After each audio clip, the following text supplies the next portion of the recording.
सासू माँ की नई सहेली। प्रिया किचन में चाय बना रही होती है और सुमन ड्राइंग रूम में बैठकर मजे से टीवी देख रही होती है। तभी दरवाजे की घंटी बजती है।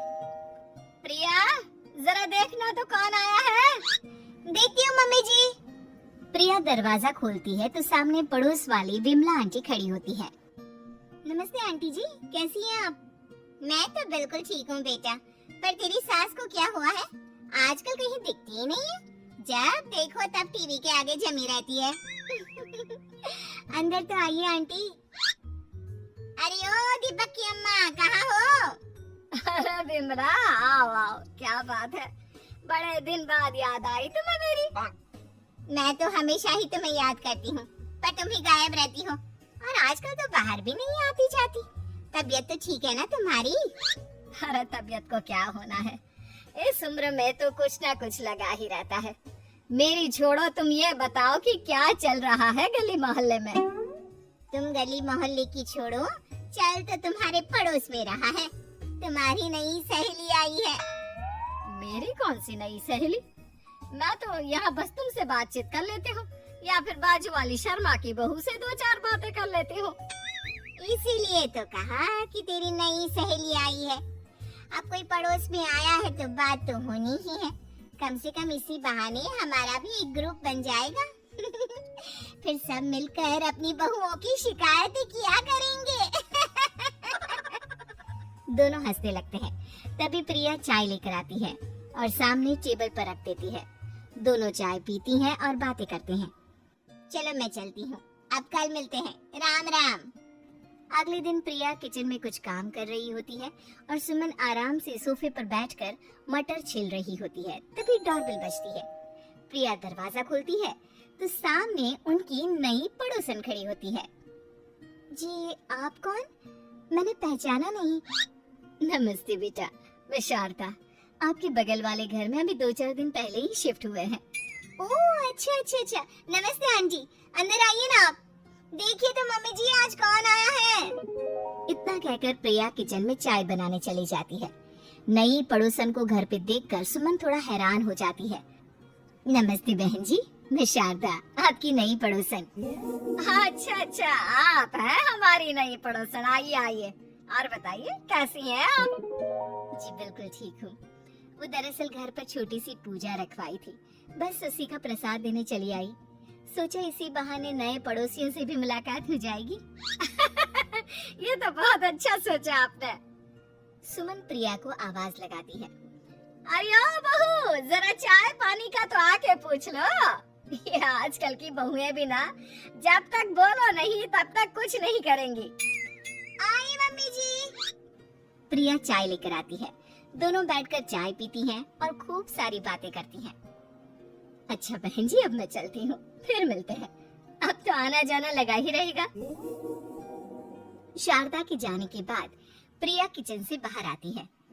क्या बात है मम्मी जी, आप दोनों को देखकर तो लगा ही नहीं कि पहली बार मिल रही हो। आप दोनों तो बिल्कुल बिछड़ी हुई सहेलियों की तरह बातें कर रही थी। अरे जब दो औरतें मिल जाती है ना, तो बातें अपने आप ही निकल आती है। अब तू अपने काम पर ध्यान दे, बातों पे नहीं। ऐसे ही कुछ दिन बीत जाते हैं। अब सुमन और शारदा अच्छी सहेलियां बन गई होती हैं। दोनों एक साथ मंदिर जाती, मार्केट जाती और कभी कभी तो विमला भी इनके साथ मिलकर खूब हंसी ठिठोली करती। एक शाम तीनों बैठकर सुमन के घर पर चाय पी रही होती है कि तभी बहुत तेज बारिश शुरू हो जाती है। सुमन जोर से प्रिया को आवाज लगाती है। प्रिया, ओ प्रिया, देख कितनी तेज बारिश हो रही है। जाके छत से सारे कपड़े ले आ, नहीं तो सब भीग जाएंगे। सुमन 2 बार आवाज लगाती है लेकिन प्रिया का कोई जवाब नहीं आता।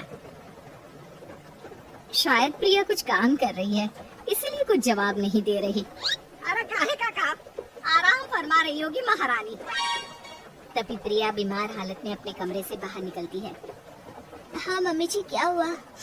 मेरी तबीयत थोड़ी ठीक नहीं है ना, इसलिए आग लग गई। अरे सारे कपड़े भीग गए और तुझे सोने से फुर्सत नहीं है। सबके सामने सुमन के मुंह से ऐसी बातें सुनकर प्रिया उदास हो जाती है और छत से कपड़े उतारने चली जाती है। सुमन, ये क्या बात हुई? प्रिया ने बताया ना कि उसकी तबीयत ठीक नहीं, इसलिए उसकी आंख लग गई। तुम भी ना खामखा उसे सबके सामने सुना दिया।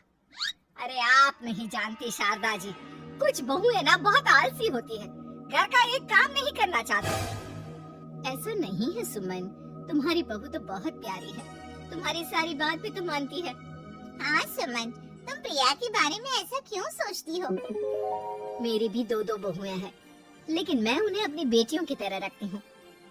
आखिर वो भी तो किसी की बेटियां ही है ना। और अगर तुम ऐसा ही व्यवहार करोगी तो एक दिन प्रिया भी तुम्हारे साथ ऐसा ही बर्ताव करेगी। शारदा और विमला की बातें सुनकर सुमन की तो बोलती बंद हो जाती है। वहीं प्रिया भी बाहर से सारी बातें सुन रही होती है। अरे मैं कोई उसकी दुश्मन थोड़ी ना हूँ, मैं भी उसकी माँ हूँ, लेकिन कभी कभी सास बनना पड़ता है, नहीं तो बहुएं हाथ से निकल जाती है।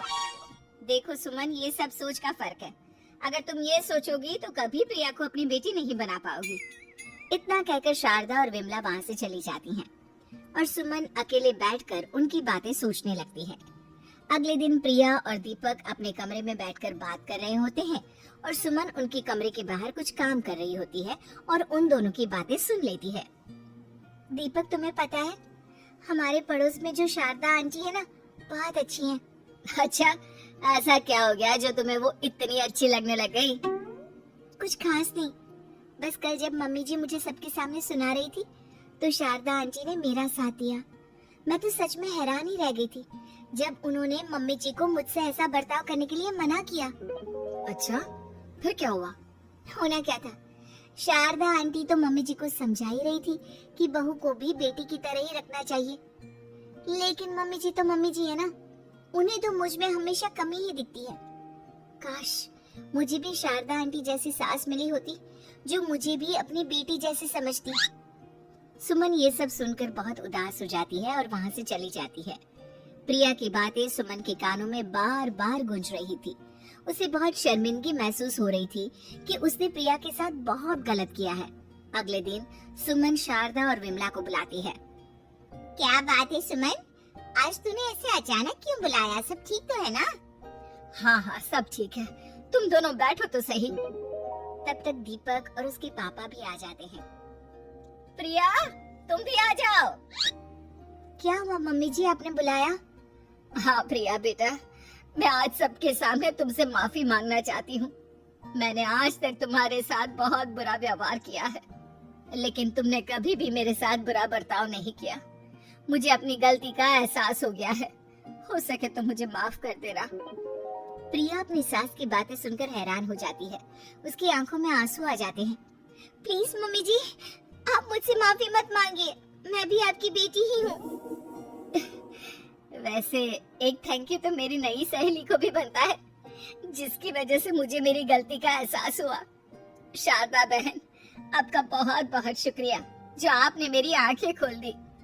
अरे क्या सुमन, तुम भी ना?